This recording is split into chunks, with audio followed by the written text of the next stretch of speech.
E aqui Davi, ele começa o Salmo um pouco indignado. Eu queria ler com você o versículo 3, o 4 e o 5. Salmo 37, e o versículo 3, o 4 e o 5, que diz assim: confie em Deus, o Senhor, e faça o bem, e assim more com toda a segurança na terra prometida. Que a sua felicidade esteja no Senhor, e Ele lhe dará o que o seu coração deseja. Ponha a sua vida nas mãos do Senhor, confie nele, e Ele o ajudará. Fica com sua Bíblia aberta, feche seus olhos. Eterno Deus, nós te damos graças, te louvamos pela leitura da tua palavra e pedimos, Espírito Santo, continua ministrando ao nosso coração, falando conosco de maneira singular neste lugar, em nome de Jesus. E aquele que crê e concorda, diga amém e amém, Jesus. Queridos, o Salmo 37 é um salmo que em particular há um comentário registrado na história de Lutero sobre ele. Lutero, que foi pai do movimento protestante e homem tremendamente usado na sua época, que marcou uma geração.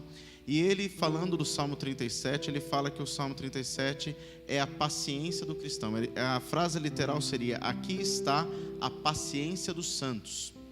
Porque o Salmo 37, nós fomos dar um apanhado geral, ele fala da indignação acerca do sucesso de pessoas que fazem o mal.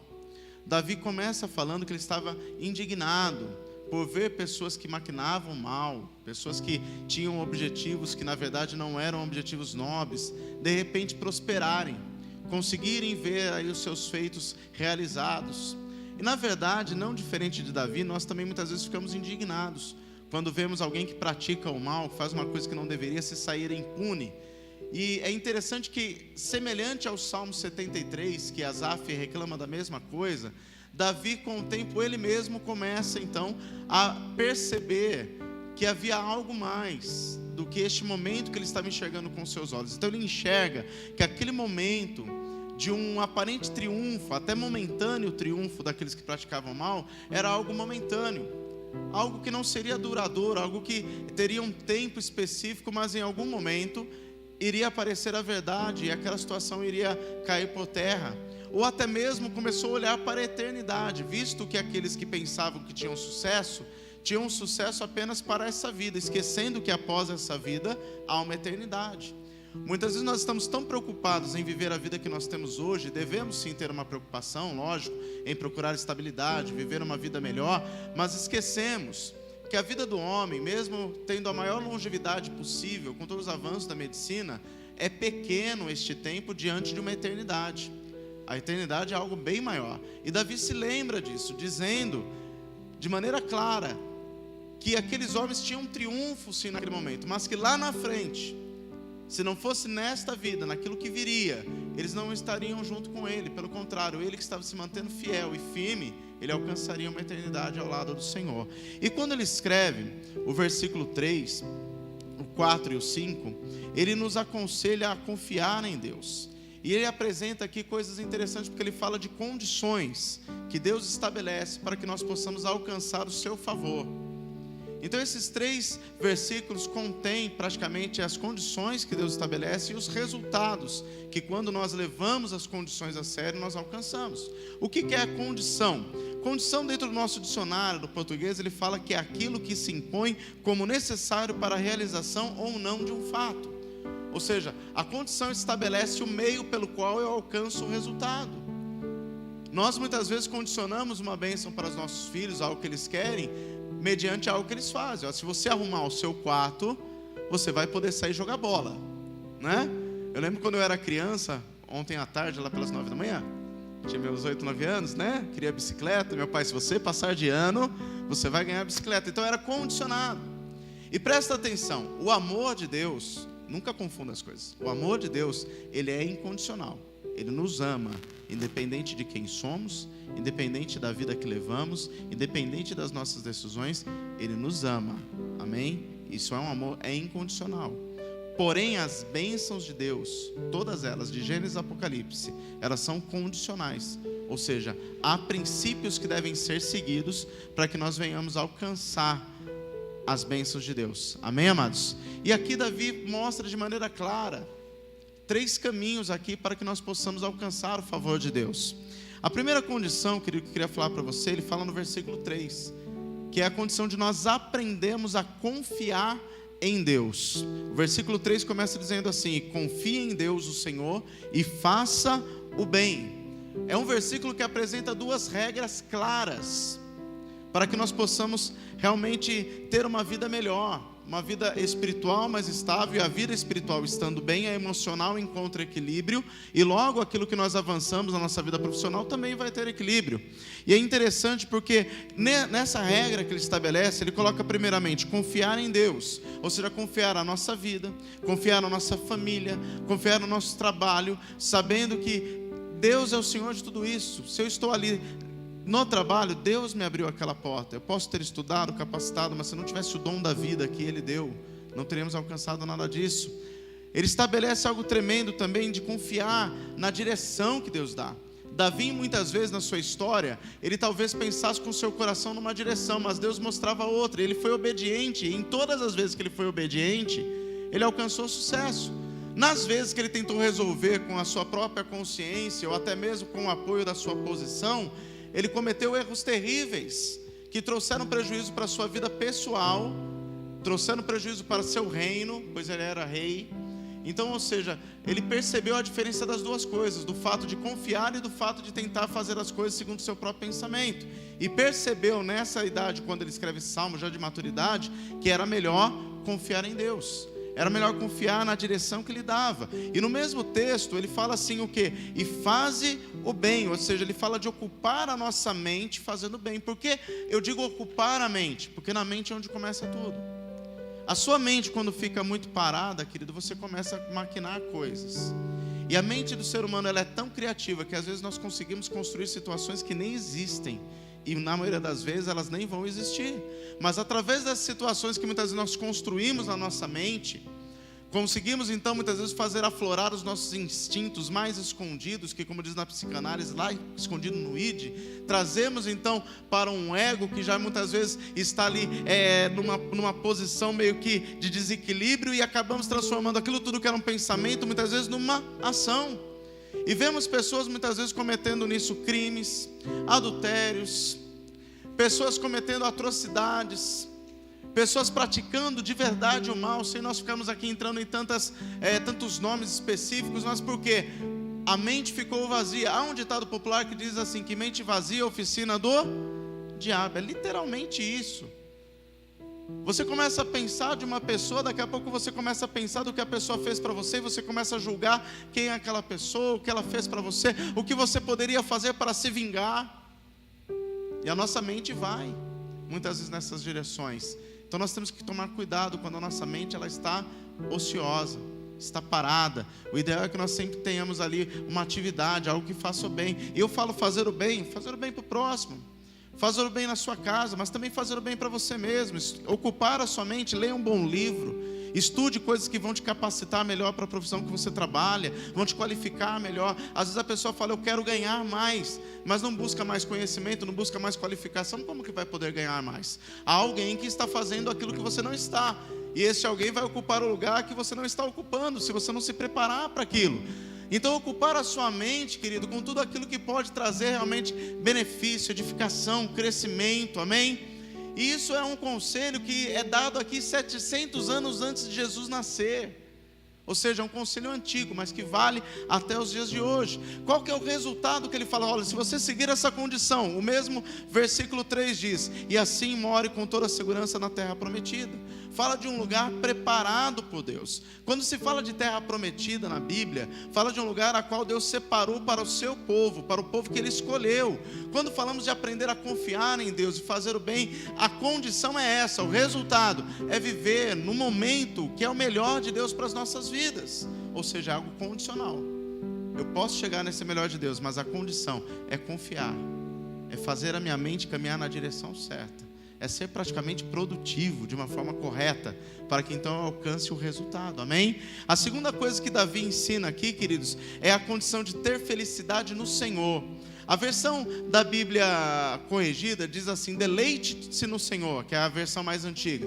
A versão que estou usando aqui é a nova tradução, linguagem de hoje, que ela diz: ponha a sua felicidade no Senhor, que a sua felicidade esteja no Senhor. O que é isso? É se sentir completo em Deus. O ser humano, ele é formado por corpo, alma e espírito. Logo, nós temos 3 necessidades que são básicas, todo ser humano tem. Temos necessidades do corpo, físicas. Amém? Temos necessidades da alma, que são as emocionais. E temos necessidades espirituais, que provém do espírito. Amém? Então, ou seja, nós precisamos ser supridos em todas elas. E é muito comum do ser humano buscar ser suprido nessas áreas. E independente da história de cada um, há pessoas que têm um suprimento maior numa área, têm um suprimento deficiente na outra, há traumas que muitas vezes geram a falta em determinadas áreas. Mas aqui, querido, é interessante porque Davi está dando um caminho interessante. Ele está falando: você tem que procurar ser completo em Deus, começar a pedir a Deus para completar essas áreas da sua vida que porventura você começa a perceber que tem faltas. E é muito interessante porque isso nos traz a uma reflexão pessoal. Eu tenho que começar a refletir como eu estou, porque nós temos a mania muitas vezes de dizer: eu estou bem, eu não tenho nada, esse papo não é comigo. E muitas vezes lá dentro do meu coração tem áreas que não são resolvidas, tem áreas que muitas vezes tem falta. E quando eu começo a admitir que eu tenho áreas que têm que ser tratadas, é muito mais fácil eu alcançar um resultado de uma melhora naquela determinada área e até mesmo a cura. É a mesma coisa da pessoa, por exemplo, que bebe socialmente e fala que: olha, eu bebo socialmente, eu não sou alcoólatra. Mas em quantas oportunidades essa pessoa que bebia socialmente, de repente você viu essa pessoa além da conta do que deveria estar? Às vezes aquela pessoa está caminhando para uma posição de alcoólatra, mas não admite que tem uma fraqueza para aquela determinada área. Mas quando admite, a cura, a libertação daquela determinada área é bem mais fácil. É a mesma coisa de um dependente químico. Quantos nós conhecemos, toda a família acaba enfrentando alguma coisa nessa área. O camarada que é dessa área, ele só sai desta prisão quando ele admite que ele precisa sair, que aquilo está matando ele aos poucos. E quando ele percebe e realmente aceita que ele não consegue fazer isso sozinho, aí ele passa então a caminhar para um momento de cura. Ou seja, esta falta, ele estava dizendo aqui, nós temos que começar a preencher em Deus essas faltas. E procurar em Deus também que Deus nos confronte nas áreas que nós precisamos aprender, até o momento que nós possamos alcançar um grau de maturidade. Filipenses 4, verso de número 11, fala do apóstolo Paulo, um dos apóstolos mais conhecidos. Acho que dificilmente há alguém que não tenha ouvido falar do apóstolo Paulo. E o apóstolo Paulo, quando ele recebe uma oferta, ele agradece, mas logo depois ele fala assim: não estou dizendo isso por causa da oferta. E aí ele diz assim: porque eu aprendi a viver contente em toda e qualquer situação. Ele fala de um grau de maturidade que ele já estava preparado para se adaptar em qualquer situação que ele vivesse. Se ele tivesse um momento de fartura, beleza. Se ele tivesse um momento de escassez, tudo bem. Vamos trazer para os nossos dias. Se ele tivesse o melhor emprego, ele estaria firme com o Senhor, estaria contente com o Senhor, a felicidade dele estaria em Deus. Se ele perdesse o emprego, a felicidade dele estaria em Deus. Se ele tivesse conseguido o auxílio que tanta gente correu atrás, estaria feliz. Mas se ele tivesse negado, ele estaria feliz do mesmo jeito, mesmo precisando. Porque a sua felicidade estaria em Deus e a sua confiança, que não faltaria o suprimento, estaria em Deus. Quem está me entendendo, diga amém. Então é buscar ser completo em Deus, amém? É a condição para quê? Para que nós possamos ter a nossa oração respondida. Muita gente lê o versículo 4 e se concentra, ele considerar os desejos do seu coração. É bonito falar dessa frase. Mas espera aí, para ter a oração respondida, a condição é ser completo primeiro nele. É a condição que a Bíblia estabelece para que a oração seja respondida. Amém? Então nós não podemos pegar um trechinho e falar: isso aqui apenas. Então o resultado, ele lhe dará o que deseja o seu coração. Mas para isso você tem que ser completo nele. O Salmo 84, verso 11, o salmista escreveu: porque o Senhor Deus é sol e escudo, o Senhor concederá graça e honra, e Ele não negará o bem. O versículo não termina aí, ele continua: Ele não negará o bem aos que andam em integridade. Ou seja, fala de pessoas que tomaram uma posição diferente, pessoas que assumiram um papel diferente diante de uma sociedade que andava na contramão. Então fala de um povo específico. Não é algo universal. O amor de Deus, como eu já disse, é incondicional, mas as bênçãos são condicionais. E a Bíblia deixa claro, são para esses que assumem essa postura. E a terceira e última coisa, querido, que Davi ensina aqui, a terceira condição para se alcançar esse favor de Deus é a entrega.